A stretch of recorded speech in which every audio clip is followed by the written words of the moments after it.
Sebelumnya pemerintah Provinsi DKI Jakarta melalui Perumda Pasar Jaya menutup 3 blok Pasar Tanah Abang Jakarta Pusat sejak tanggal 27 Maret hingga 5 April mendatang.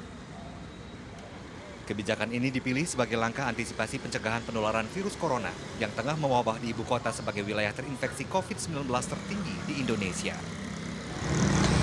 Namun hingga Sabtu sore, tampak sejumlah pedagang kaki lima atau PKL di sekitar Pasar Tanah Abang tidak mengindahkan larangan berjualan seperti yang diimbau oleh pemerintah.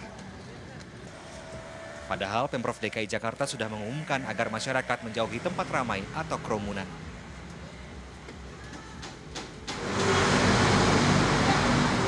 Endang Isyawati misalnya, warga Kelurahan Kebon Kacang ini nekat berjualan di trotoar meski sepi pembeli.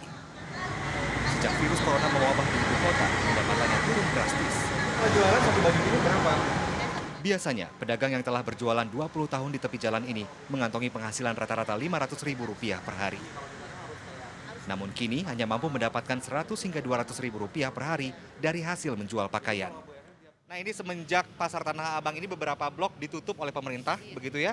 Karena ada anjuran untuk menghindari kerumunan massa, masyarakat, keramaian. Itu terkait dengan antisipasi untuk mencegah penularan virus corona. Nah, Ibu sendiri dengan ditutupnya Pasar Tanah Abang ini ada dampak yang signifikan nggak untuk berjualan?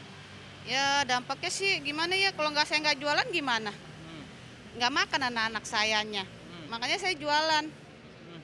Anak saya udah 3, nggak jualan gimana bang, gitu aja udah. Ini kan kemarin ditutup nih ya, ini berarti kalau sekarang pedagang kaki lima itu sudah semakin berkurang begitu. Kan ibu juga mungkin membutuhkan penghasilan ya, makanya tetap ada di sini. Iya. Tapi kalau ada imbauan dari pemerintah kan ini sudah gencar dilakukan nih, disisir oleh Satpol PP begitu. Ibu sendiri tanggapannya gimana, takut nggak? Ya gimana mau ditakutin? Ya namanya kita cari duit, ngapain kita takut? Kalau pemerintah mau ngasih kita ini sih apa namanya duit gitu ya, saya mau. Saya masih tetap di rumah karena saya nggak ada yang ngasih. Suami saya nganggur, ngapain saya di rumah? Anak saya 3, udah itu aja saya harus cari nafkah untuk anak-anak saya aja gitu.